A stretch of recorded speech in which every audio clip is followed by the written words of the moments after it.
اور ہر سال 2 ہفتے دارالعلوم دیوبند میں رہا کرتے تھے حضرت صدیقی رحمت اللہ علیہ۔ ایک مرتبہ حضرت نے 1 ہفتے بعد جانے کا ارادہ کر لیا، تو اساتذہ کو پتہ چلا دارالعلوم کے کہ حضرت 1 ہفتے کے بعد جا رہے ہیں اس مرتبہ، تو حضرت تیاری کر رہے تھے۔ اتنے میں حضرت مدنی رحمت اللہ علیہ دارالحدیث میں تھے، انہوں نے حدیث کے درس کو موقوف کیا، روکا اور حضرت سے ملنے کے لیے آئے۔ حضرت سمجھیں کہ بس الوداعی ملاقات کے لیے آئے ہیں، پوچھا کہ کیسے تشریف لانا ہوا؟ تو حضرت مدنی رحمت اللہ علیہ نے فرمایا کہ حضرت آپ ہر سال طلباء کو 2 ہفتے دیا کرتے تھے، اس دفعہ 1 ہفتے کے بعد جا رہے ہیں، اگر ہماری کوئی کوتاہی تو معافی مانگنے کے لیے آئے ہیں۔ میں نے حدیث کا درس موقوف کر دیا، طلباء کمرے کے دروازے تک بیٹھے ہیں، جب تک 1 ہفتہ اور ایکسٹینڈ نہیں کریں گے ہم دارالحدیث میں نہیں جائیں گے۔ حضرت نے 1 ہفتہ اور رہنے کا ارادہ فرمایا، تب حضرت مدنی رحمت اللہ علیہ نے آ کے درس شروع فرمایا۔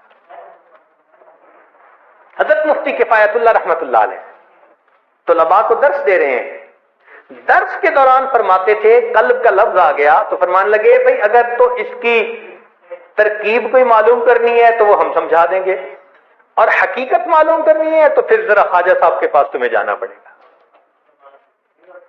حضرت انور شاہ کشمیری رحمت اللہ علیہ خواجہ عبد المالک صدیقی رحمت اللہ علیہ کے چہرے کو دیکھتے تھے تو سبحان اللہ پڑھا کرتے تھے، فرماتے تھے کہ چہرے پہ ولایت کا نور نظر آتا ہے۔ حضرت کشمیری رحمت اللہ علیہ فرماتے، حضرت تھانوی رحمت اللہ علیہ کو ملنے کے لیے تشریف لائے۔ حضرت تھانوی رحمت اللہ علیہ کی عادت مبارکہ تھی کہ کوئی بھی آ جاتا اپنے معمول کو چھوڑتے نہیں تھے، حتیٰ کہ حضرت حاجی امداد اللہ مہاجر مکی رحمت اللہ علیہ شیخ وہ تشریف لائے تو حضرت کے پاس بیٹھے، پھر پوچھا کہ حضرت یہ وقت میرا لکھنے کا ہے تو حکم ہوگا تو یہاں بیٹھوں گا، اجازت ہوگی تو میں کام کر لوں گا۔ تو حاجی صاحب نے فرمایا جاؤ لکھ کے پھر آ جانا۔ اس دن بھی اپنا لکھنے کا معمول ترک نہیں کیا، اپنے شیخ تشریف لائے۔ حضرت صدیقی رحمت اللہ ملنے کے لیے گئے تو حضرت نے پیغام بھیجا کہ ایک فقیر ہوں اور آپ سے ملاقات کے لیے آیا ہوں۔ حضرت تھانوی رحمت اللہ علیہ نے بلا لیا، فرمایا کرتے کیا ہیں؟ تو صدیقی رحمت اللہ نے جواب دیا میں اللہ اللہ کرتا بھی ہوں، اللہ اللہ کرواتا بھی ہوں۔ حضرت تھانوی رحمت اللہ کو یہ بڑا پسند آیا کہ اللہ اللہ کرتا بھی ہوں اور اللہ اللہ کرواتا بھی ہوں۔ تو حضرت تھانوی رحمت اللہ نے فرمایا کہ اچھا پھر آج ہم سارا دن اسی خانقاہی ترتیب پر گزاریں گے۔ سارے معمول چھوڑ دیے، سارا دن حضرت صدیقی رحمت اللہ واپس رہے، شام کو ٹرین سے واپس دیوبند آنا تھا۔ تو جب شام کو نکلنے لگے تو حضرت تھانوی رحمت اللہ علیہ اپنی مسجد سے چھوڑنے کے لیے دروازے تک آئے اور دروازے پر آپ کا ہاتھ پکڑ کے کہا کہ حضرت قیامت کے دن مجھے یاد رکھنا۔ حضرت تھانوی رحمت اللہ علیہ نے یہ الفاظ کہے، حضرت قیامت کے دن مجھے یاد رکھنا۔ یہ خواجہ عبد المالک صدیقی رحمت اللہ، حضرت صدیقی رحمت اللہ علیہ خود فرماتے تھے، ان کے خلفاء سے ہم نے یہ بات سنی کہ میں دارالعلوم دیوبند میں مقیم تھا کہ حضرت مولانا الیاس رحمت اللہ علیہ انہوں نے خواب دیکھا جس میں ان پر دعوت کا کام کھولا گیا، اور وہ میرے پاس آئے کہ میں نے یہ خواب دیکھا ہے، آپ اس کی تعبیر بتائیں۔ تو حضرت صدیقی رحمت اللہ نے فرمایا کہ اللہ تعالیٰ آپ سے دعوت کا کام لیں گے اور آپ کی وجہ سے لوگ اپنے گھروں سے نکلا کریں گے۔ تو حضرت مولانا الیاس رحمت اللہ نے کہا کہ حضرت پھر ابتدا فرما دیجئے۔ حضرت خواجہ عبد المالک صدیقی رحمت اللہ علیہ نے ان کا بستر ان کے کندھے پر رکھا اور ان کو وہاں سے انہوں نے اپنے گھر واپس بھیجا۔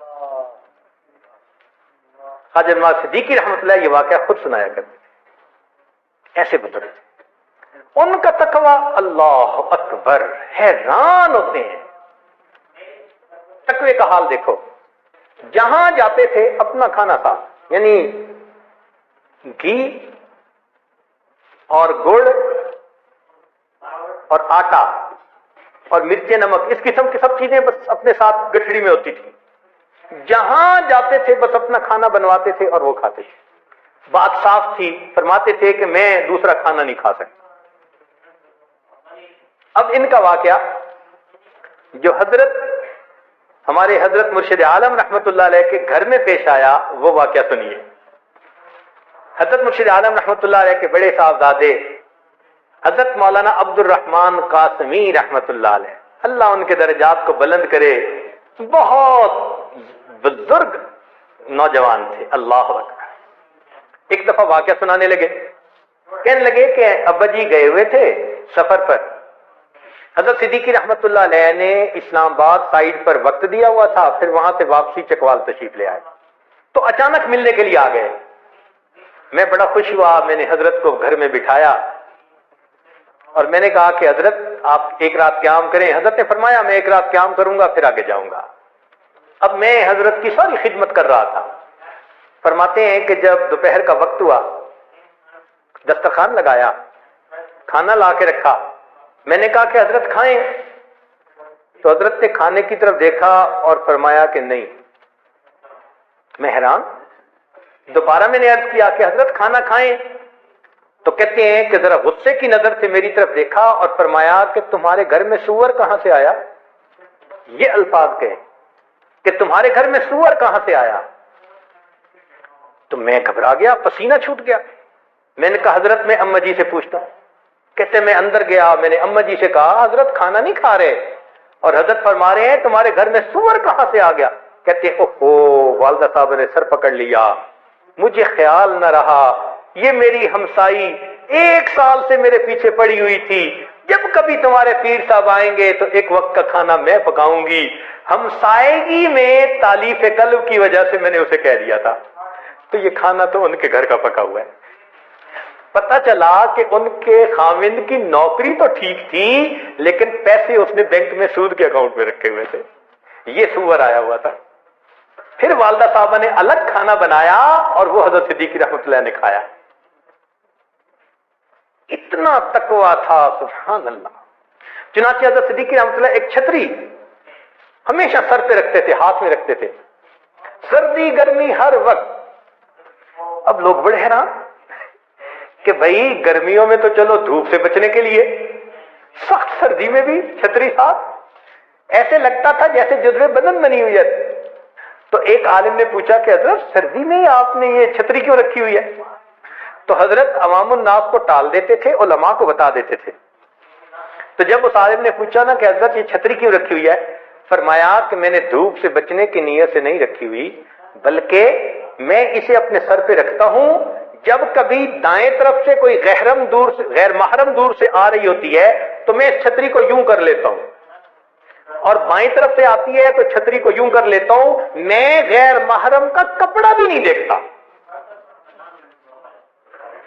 تقوی سے کہتے ہیں۔ اور پھر نظر کی اس عبادت کا اجر کیا ملا؟ جو اللہ کا وعدہ کہ جس نے غیر سے اپنے نظر کی حفاظت کی میں اسے عبادت کے اندر لذت عطا فرماتا ہوں۔ اکوڑا کٹ مدرسہ بہت بڑا مدرسہ ہے، حضرت وہاں تشریف فرما تھے تو حضرت کو امامت کے لیے کہا گیا۔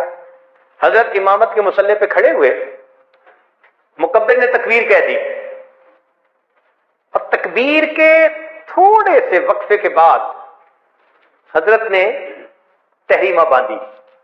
اب علماء صاحب تھے، چونکہ حضرت کے تقریباً 300 خلفاء سارے کے سارے مفتی، علماء، قراء، محتمم حضرات ہوتے تھے، اس لیے امام العلماء کہا جاتا تھا، تو علماء کا مجمع تھا۔ تو ایک عالم نے پوچھا کہ حضرت وہ اقامت جب کہی گئی تو اس کے کچھ دیر کے بعد آپ نے تحریمہ باندھی، طبیعت ٹھیک تھی، خیریت تھی؟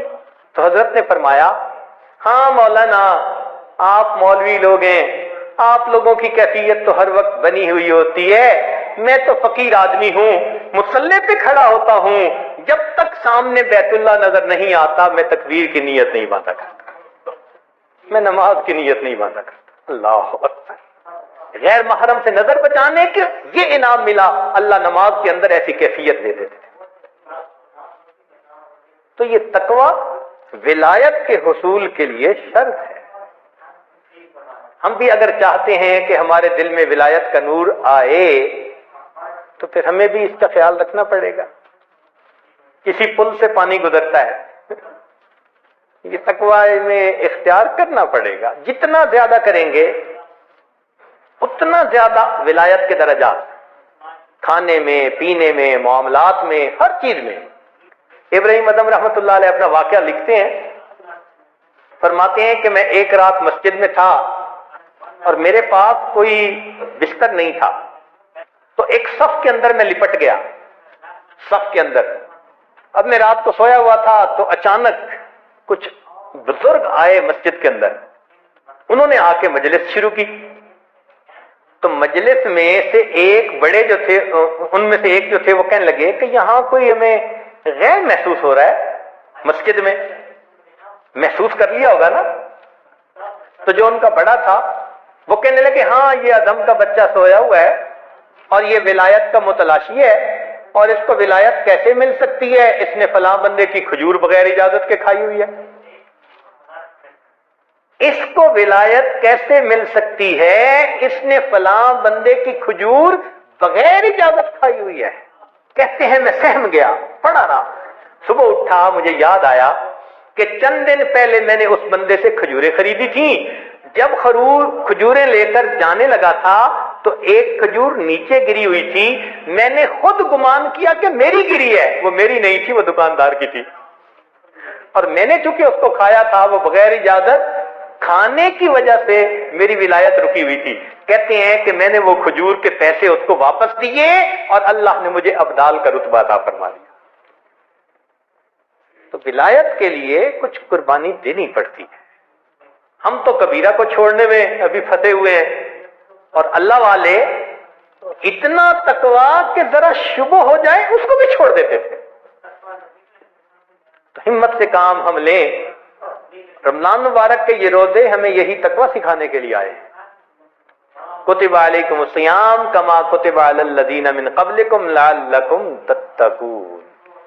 تو ان مبارک راتوں میں اللہ رب العزت سے یہ نعمتیں مانگیے کہ اے اللہ ہمیں بھی تقویٰ کی یہ نعمت عطا فرما، وہ دل عطا فرما جو شریعت کے بارے میں اتنا محتاط ہو کر زندگی گزارنے والا ہو۔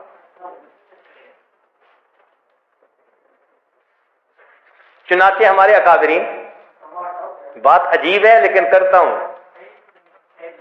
کتابوں میں پڑھی ہے، ہمارے اکابرین بیٹی کا رشتہ جب کرنے لگتے تھے تو پرپوزل لانے والوں کو بیٹی کے عیب بھی بتا دیا کرتے تھے کہ بھئی تم رشتہ لے کے تو آئے ہو، ہماری بیٹی کے اندر غصہ بہت ہے، ہماری بیٹی کام میں سست ہے، جو کوئی ہوتا ہے بچی کے اندر، وہ بچی کے عیب لڑکے والوں کو پہلے بتا دیتے تھے تاکہ معاملات کے اندر صفائی رہے۔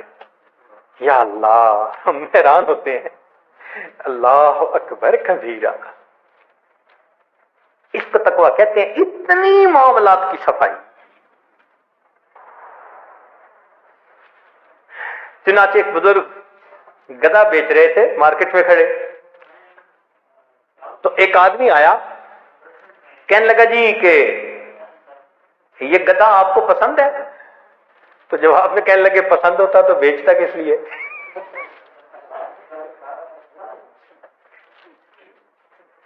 خرید و فروخت کے اندر بھی اتنی سچائی ہوتی تھی۔